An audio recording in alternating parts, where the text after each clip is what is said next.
رضينا قسمة الجبار فينا لنا علم وللأعداء مال فإن المال يفنى عن قريبي وإن العلم يبقى لا يزال বলতেছে মালিক তুমি ধন দাও নাই সম্পদ দাও নাই তুমি আমাকে ইলম দিছো কোরআনে ইলম দিছো এজন্য আমি খুশি সুবহানাল্লাহ কারণ ইলম এটা কোনদিন ধ্বংস হয় না মাল ধ্বংস হয় মাল হারিয়ে যায় ধনী গরিব হয়ে যায় গরিব ধনী হয় ভাই কিনা বলেন কিন্তু ইলম কোরআনে ইলম দামি জিনিস যার কোনো ক্ষয় নাই দুনিয়াতেও এর সম্মান ইজ্জত আখিরাতেও সম্মান এই যে হাফেজ ছাত্রদেরকে পাকড়ি প্রদান করা হলো এই দুনিয়ার জীবন যখন পাকড়ি দেওয়া হচ্ছে সে হাসরের ময়দানে এদেরকে পাকড়ি প্রদান করা হবে সুবহানাল্লাহ এদের বাবা মাকে টুপি বানানো হবে তাদেরকে হাসরের ময়দানে সে বিশাল এক কুরসিতে বসানো হবে বাবা মাকে মানুষ জিজ্ঞাসা আর না গ্রামের গরিব মানুষ ছিল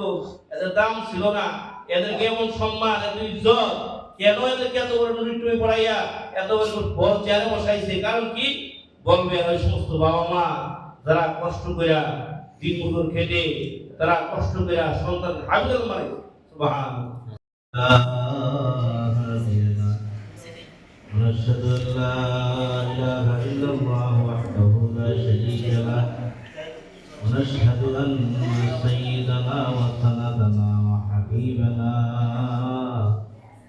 ومولانا محمدا عبده ورسوله أرسله بالحق بشيرا ونذيرا وداعيا إلى الله بإذنه سراجا منيرا أعوذ بالله من الشيطان الرجيم بسم الله الرحمن الرحيم إنا نحن نزلنا الذكر وإنا له لحافظون وقال رسول الله صلى الله عليه وسلم خيركم من تعلم القرآن وعلمه أو كما قال عليه الصلاة والسلام জামিয়া হামিদ সুন্নাহ মাদ্রাসা কর্তৃক আয়োজিত আজকের হেফজ সমাপনকারী ছাত্রদের পাঠ্যক্রম অনুষ্ঠানে আমি সর্বপ্রথম শুকরিয়া আদায় করি আল্লাহ তাআলা আমাকে একটা দামি অনুষ্ঠানে শরীক হওয়ার তৌফিক দান করেছেন এবং সকলে শুকরিয়া আদায় করি আলহামদুলিল্লাহ। কথা লম্বা হবে না কারণ আজকে একটু আমরা শোকাহত। আজকের অনুষ্ঠান যেমন আনন্দের তেমন শোকের অনুষ্ঠান। এই মাদ্রাসার যিনি নেতাকাঙ্ক্ষী ছিলেন প্রতিবেশী মোহাম্মদ মুসলিমউদ্দিন সাহেব উনি দুনিয়া থেকে বিদায় নিয়েছেন। দোয়া করে আল্লাহ তাআলা ওনাকে মাফ করে দিয়েছিল আমিন বলি। মাদ্রাসার সদকা জারিয়া হয়। ওনার জানাজা প্রস্তুতি চলতেছে জন্য সকলেই পেরেশান সাহাবা পেরেশান হতো। মাদ্রাসার প্রতিষ্ঠাতা আলহাজ ফজলুল রানা সাহেব অত্যন্ত প্রিয় মানুষ ছিলেন। ওনাকে হারিয়ে সাহাবা পেরেশান। যাই হোক আজকের অনুষ্ঠানে আরেকজন মানুষের কথা স্মরণ না করলে হয় না। আলহাজ আবুল কাশেম রিজভী সাহেব উনিও এই অনুষ্ঠানে উপস্থিতের কথা ছিল, ব্যস্ততা আসতে পারে নাই। আমরা দোয়া করি আল্লাহ তাআলা এই মাদ্রাসার পিছনে যাদের মেহনত পরিশ্রম, এই প্রত্যন্ত গ্রামে এত সুন্দর একটা প্রতিষ্ঠান দ্বারা প্রতিষ্ঠা করেছেন, আর এই প্রতিষ্ঠানের কারণে এলাকায় যে দিনে আলো চলতেছে হাফেজ আলেম জন্ম নিচ্ছে, আল্লাহ তাআলা জাযায়ে খায়র দান করুন আমিন বলি। আল্লাহ তাআলা কোরআন কারিম করেছেন, নিঃসন্দেহে কোরআন আমি অবতীর্ণ করেছি এবং এই হেফাজতের জিম্মাদার আমি আল্লাহ। আল্লাহ নিজেই কোরআনকে হেফাজত করবেন। কাদেরকে দিয়ে করবেন? দেশ রাষ্ট্রপ্রধান যেমন রাষ্ট্রকে হেফাজত নিরাপদ রাখার জন্য সেনাবাহিনী মিডিয়া নির্বাচন করে। সকলেই কিন্তু সেনাবাহিনী হতে পারে না। শিক্ষা দীক্ষা ফিটনেস যোগ্যতা উচ্চা নাম্বার সর্বদিকে ইন্টারভিউ নেওয়া হয়, ভাইবা নেওয়া হয়, ফিটনেস দেখা হয়, সুস্থ না অসুস্থ দেখা হয়, এরপরেই এদেরকে নির্বাচন করে। ঠিক না বাড়ি? সবাই কিন্তু সেনাবাহিনী হতে পারে না এবং তাদেরকে দিয়েই দেশের নিরাপত্তা দান করে। এবং আবার সেনাবাহিনীদের মর্যাদা মূল্যায়ন দেশের সবচেয়ে বেশি। সরকার এদেরকে বেতন দেয়, বোনাস দেয়, ভাতা দেয়, সব জিম্মাদার সরকার নিয়ে নেয়। ঠিক তেমন আল্লাহ তাআলা কিছু বান্দাকে নির্বাচন করেন কোরআন হেফাজতের জন্য। কিসের জন্য বলেন? কোরআনকে সংরক্ষণ হেফাজতের জন্য কিছু সিনা নির্বাচন করেন। ثم أورثنا الكتاب الذين اصطفينا من عبادنا। আল্লাহ বলে আমি কিছু বান্দাকে নির্বাচন করি যারা এই কোরআনের অংশীদার হবে, যারা কোরআনের খাদেম হবে, যারা কোরআনের পাহারাদার হবে, যারা কোরআনের মাদারিস প্রতিষ্ঠা করবে, এমন কিছু বান্দা নির্বাচন করি। তাহলে বোঝা গেল সবাই কি হাফেজ আলেম হতে পারবে? কথা বলেন না কেন? সব ঘরে সব সিনায় কোরআন যাবে? যাবে? যাবে না। আল্লাহ তাআলা বাছাই করে সবাই কি কোরআনের খাদেম হতে পারবে? পারবে? সবাই কি মসজিদ মাদ্রাসা প্রতিষ্ঠা করতে পারবে? আল্লাহ তাআলা যাদেরকে নির্বাচন করে বাছাই করেন চিরা চিরা, এরাই শুধু এই সমস্ত ভালো কাজ করতে পারে। এই সমস্ত দামি কাজ এই জন্য আল্লাহ তাআলা নির্বাচন করেন। সুম্মা আওরাসনাল কিতাব আল্লাযীনা ইসতাফাইনা মিন ইবাদিনা। নিজে বয়ান করতেছেন যে আমি কিতাবের জন্য আমি কিছু বান্দাকে নির্বাচন করি, যারা এই কিতাবের পাহারাদার হবে, যারা এই কিতাবের সংরক্ষণকারী হবে, যারা এই কিতাবের জিম্মাদার হবে, যারা এই কিতাবের খাদেম হবে, আমি আল্লাহ তাদেরকে বাছাই করে নির্বাচন করি। সুবহানাল্লাহ। সবাই হইতে পারে না, এজন্য পৃথিবীর সবচেয়ে দামি কাজ হযরতে আমরা তো মনে করি একজন মানুষ সফল হয়ে যায়, সম্পদশালী হলে, টাকা পয়সার মালিক হলে সে বেশি সন্তুষ্ট, বেশি আনন্দিত হয়, টাকার মালিক হয়ে গেছে, ধনী হয়ে গেছে। কিন্তু আল্লাহর কাছে কিন্তু ওই ধনী গরিবের কোনো দাম নেই। আছে? আছে? হযরত আলী রাদিয়াল্লাহু তাআলা আনহু নবীর প্রিয় সাহাবী ছিলেন। নবী মেয়েকে বিয়ে করেছিল, কিন্তু আলী রাদিয়াল্লাহু তাআলা তিনি সবচেয়ে বড় অভাবী ছিলেন। কেমন অভাবী ছিলেন? হযরত ফাতেমা রাদিয়াল্লাহু তাআলা আনহার ঘরে প্রতিদিন নবী আসতেন শুধু একটু হাসান হোসেনকে দেখার জন্য। কারণ দাদা দাদিরা সন্তানের চাইতে নাতিকে বেশি ভালোবাসে। ঠিক না বেটি? নানা নানিরা নাতিকে ভালোবাসে। নবীর দুই নাতি হাসান হোসেন, হুজুর আকরাম হোসেন, তিনিও প্রতিদিন নাতি দেখতে আসতেন। একদিন ফাতেমার ঘরে আসতেন, দেখতে এসে দেখে হাসান হোসেন নাই। জিজ্ঞাসা হলো কোথায়? দেখতে আসছি। বলতেছে বাবা ঘরে তো কোনো খাবার নাই। হাসান হোসেন খাবারের ব্যথা যন্ত্রণায় ক্ষুধার কারণে কাঁদতে গেছিল। এই জন্য ওদেরকে ঘুরানোর জন্য আলী রাদিয়াল্লাহু তাআলা ওর আব্বা বাইরে নিয়ে গেছে।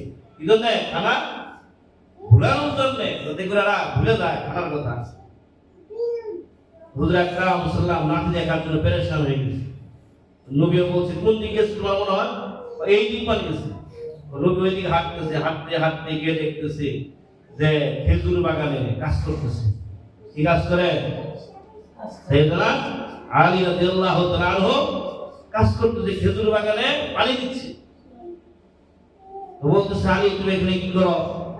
কয় বাবজান আমি খেজুরের বিনিময় পানি দিচ্ছি।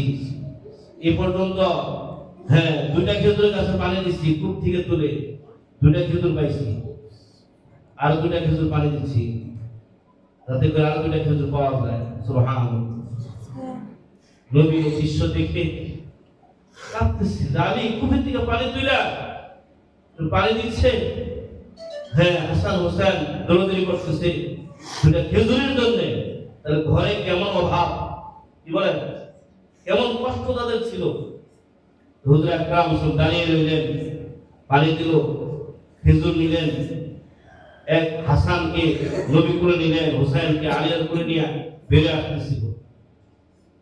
তাদের কষ্টের জীবন ছিল, কিন্তু এত কষ্টের পরেও হযরত আলী রাদিয়াল্লাহু তাআলা আনহু ছিলেন ইলমের দরজা, ইলমের শহর ছিল। তো তিনি একটা শের বলতেন, রাদিনা কিসরাতুল জব্বার ফিনা লানা ইলমুন ওয়া লিল আ'দা ইমানুন ফাইন্নাল মালা ইয়াফনা আন করিবি ওয়া ইন্নাল ইলমা ইয়াবকা লা ইয়াজালু। তিনি বলতেন, আল্লাহ আমাকে তুমি ইলম দিছো, কি দিছো? ধন দাও নাই, সম্পদ দাও নাই, কিন্তু আমাকে তুমি ইলম দান করছো, এজন্য আমি খুশি। সুবহানাল্লাহ। দেখছেন, কোরআনের ইলম কত দামি জিনিস। এত অভাবে ছিল, এত মুসিবতের মধ্যে ছিল, কিন্তু তারপরেও সে বলতেছে, রাদিনা কিসমাতুল জব্বার ফিনা লানা ইলমুন ওয়া লিল আ'দা ইমানুন ফাইনাল মালা ইয়াফনা আন করিবি ওয়া ইন্নাল ইলমা ইয়াবকা লা ইয়াজালু। বলতেছে, মালিক তুমি ধন দাও নাই, সম্পদ দাও নাই, তুমি আমাকে ইলম দিছো, কোরআনে ইলম দিছো, এজন্য আমি খুশি। সুবহানাল্লাহ। কারণ ইলম এটা কোনদিন ধ্বংস হয় না। মাল ধ্বংস হয়, মাল হারিয়ে যায়, ধনী গরিব হয়ে যায়, গরিব ধনী হয়, ভাই কিনা বলেন। কিন্তু ইলম, কোরআনে ইলম দামি জিনিস, যার কোনো ক্ষয় নাই। দুনিয়াতেও এর সম্মান, ইজ্জত, আখিরাতেও সম্মান। এই যে হাফেজ ছাত্রদেরকে পাকড়ি প্রদান করা হলো, এই দুনিয়ার জীবনে যখন পাকড়ি দেওয়া হচ্ছে, সে হাসরের ময়দানে এদেরকে পাকড়ি প্রদান করা হবে। সুবহানাল্লাহ। এদের বাবা মাকে টুপি পরানো হবে, তাদেরকে হাসরের ময়দানে সে বিশাল এক কুরসিতে বসানো হবে। বাবা মাকে মানুষ জিজ্ঞাসা করে না, গ্রামের গরিব মানুষ ছিল, এদের দাম ছিল না, এদেরকে এমন সম্মান, এত ইজ্জত, কেন এদেরকে এত বড় টুপি পরাইয়া এত বড় চেয়ারে বসাইছে? কারণ কি বলবে? ওই সমস্ত বাবা মা যারা কষ্ট করে দিন মজুর খেটে, তারা কষ্ট করে সন্তান হাবিল মানে, সুবহানাল্লাহ। এবং যারা এই সমস্ত মাদ্রাসাগুলোর ব্যবস্থা করছে, যারা এই মাদ্রাসাগুলোর একদম তারা অর্থ সম্পদ কষ্ট ব্যয় করে মাদ্রাসা প্রতিষ্ঠা করেছে, তাদের তো আসলে ময়দানে এরকম নুরুটুপি পরানো হবে। সুবহানাল্লাহ। এজন্য যারা এই মাদ্রাসার সহযোগিতা, মহব্বত, ভালোবাসা দেখায়, সন্তান দেয়, সহযোগিতা করে, দোয়া করে, আসলে ময়দানে এদের কথা সম্মানিত করবেন। এই জন্য আমরা কথা লম্বা করতেছি না। আজকের অনুষ্ঠান তো দামি অনুষ্ঠান, নিয়ে আসছেন হাফেজ কোরআনের পাকড়ি প্রদান অনুষ্ঠান আমরা আসতে পারছি, এদেরকে পাকড়ি প্রদান করতে পারতেছি, এটা আমাদের জন্য অনেক খুশির বিষয়। কথা ঠিক নেবেনি?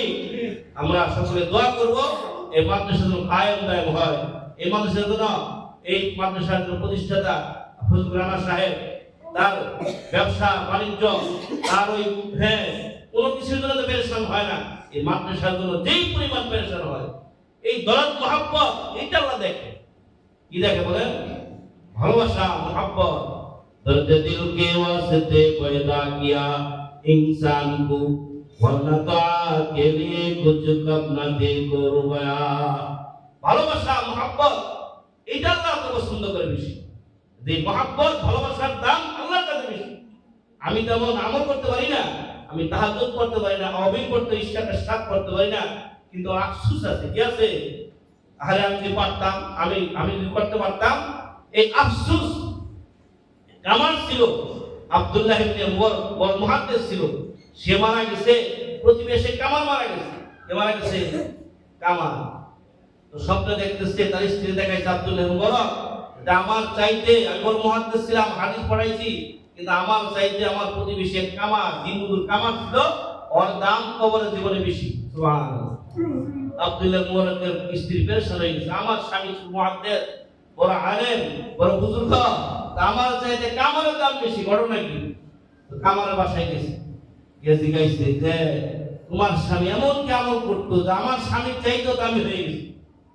বলতেছে আমার স্বামী তো গরিব ছিল, তেমন আমল করতে পারে নাই। তবে আমার স্বামীকে দেখতাম সে এরকম সারাদিন লোহা বাইত, লোহা করতো, কিন্তু আযান দেওয়ার সাথে সাথে দৌড়ে নামাজে দাঁড়ায় যেত। সুবহানাল্লাহ।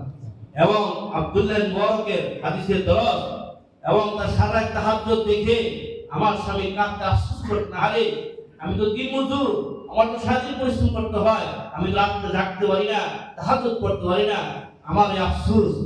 সে আফসোস করতে করতে মারা গেছে। সুবহানাল্লাহ। এই আফসোস করতে করতে মারা যাওয়ার পর আল্লাহ তাআলা তার আফসোস, এই দরদ মহব্বত, এই মহব্বতের কারণে আল্লাহ তাআলা তার মর্তবা আব্দুল্লাহ ইবনে মুবারকের চাইতেও বাড়ায় দিয়েছে। সুবহানাল্লাহ। ভালোবাসা মহব্বত, অনেকে কোরআন পড়তে পারে না, কোরআন জানে না, কিন্তু কোরআনের প্রতি ভালোবাসা আছে, এই মহব্বত আছে, এই মহব্বতও মানুষকে জান্নাত দেবে। সুবহানাল্লাহ। এক লোক ছিল, মারা গেছে, বড় গরিব মানুষ ছিল, কিন্তু স্বপ্ন দেখাইছে মারা যাওয়ার পরে যে আব্দুল কাদের জিলানীকে তার জানাজা শরীক হতে বলছে স্বপ্নের মধ্যে। সুবহানাল্লাহ। তো হুজুর তার জানাজে আসছে, লাখ লাখ মানুষ, গরিব মানুষের জানাজায় ভালো মানুষ, অসংখ্য মানুষ সমবেত হয়েছে। তো জানাজা বানাইছে, মাটি দিছে। তো আব্দুল্লাহ রহমাতুল্লাহ আলাইহি চিন্তা করলো যে লোকটাকে স্বপ্নে আমাকে জানাজায় শরীক হতে বলে, সে না জানে কত আমলদার ছিল, ও জাননেওয়ালা ছিল। তো তার বাসায় গেছে, গিয়া জিজ্ঞাসা, মা তোমার বাবা এমন কি আমল করতো, তার দাম আল্লাহর কাছে এত বেশি তার জানাজা আমাকে শরীক হতে বলেছে। সুবহানাল্লাহ। বলছে আমার আব্বা তেমন কোনো আমল করতে পারে নাই, কিন্তু মূর্খ মানুষ ছিল, কিন্তু আমার আব্বা নামাজি ছিল। মৃত্যুর সময় আমার আব্বা কোরআন পড়তে পারে নাই, কিন্তু আমার আব্বা প্রতিদিন এশার নামাজের পরে তিনি এরকম কোরআন খুলে তিনি পড়তেন, লা রাইবা ফিহি যালিকাল কিতাব লা রাইবা ফিহি, কি বলতেন? লা শাক্কা ফিহি, কোরআনে কোনো সন্দেহ নাই, এটা রবের কালাম। কি বলতে পারেন? কোরআন কার কালাম, রবের কালাম, এর মধ্যে কোনো সন্দেহ নাই। সুবহানাল্লাহ। খালি এইটাই বলতেন, আর কিছু পারতেন না। এটা বলতেন আর পৃষ্ঠা উঠাইতেন, হাযা কালাম রব্বি, হাযা কালাম রব্বি। এটা কার কালাম? এটা রবের কালাম। এই কথা শুধু বলতেন, আর কিছু পারে নাই। আল্লাহ তাআলা সেই প্রতিদিন এরকম এশার নামাজের পরে এরকম এটা পড়তে আর কোরআন পৃষ্ঠা উঠাইতেন, কোরআন সিরাই নিয়ে থাকতেন। আজকে রাত্রেও তিনি এশার পরে এটা পড়তে পড়তে আমার শেষ সাথে ঘুমেতে উঠা দেখি কোরআন তার সিনায় আছে, সে আর দুনিয়াতে নাই। সুবহানাল্লাহ। যে দুনিয়াতে নাই, এই যে তার দরদ মহব্বত, এই যে ভালোবাসা, এই ভালোবাসার কারণে আল্লাহ তাআলা তার দাম এত বাড়াইছে, আব্দুল কাদের জিলানী তার কবরে জানাজা পড়ার জন্য শরীক হতে আল্লাহ বলেছে। সুবহানাল্লাহ। এজন্য আমরা যদি এই কোরআনের মার্কাজকে মহব্বত করি, এই তালবেলকে মহব্বত করি, এদেরকে ভালোবাসি, এদের খেদমত করি, আল্লাহ তাআলা আমাদেরকেও ওরকম মর্তবা, ওরকম সম্মানী বানিয়ে দুনিয়াতে নিবে। আল্লাহ তাআলা সকলকে কোরআনের খাদেম হওয়া, কোরআনের সহযোগী হওয়া, কোরআনের মাদ্রাসায় মহব্বত করা, এই সমস্ত তালবেলকে মহব্বত করা তৌফিক দান করুক। সকলে আমিন বলি। এই মাদ্রাসার দ্বারা আসাতে গ্রাম এর জন্য দোয়া করবো। আজকে যে লোকটা চলে গেছে, অত্যন্ত মাদ্রাসা এটা গেছিলেন, ওনাদের পরিশ্রম মেহনত দ্বারা এই মাদ্রাসা, ওনার জন্য দোয়া করবো। এই মাদ্রাসার সত্যি দাঁড়িয়ে দেওয়া হয় এবং আমাদের আল্লাহ সাহেব, ওনার পরিবার সকলের জন্য দোয়া করবো।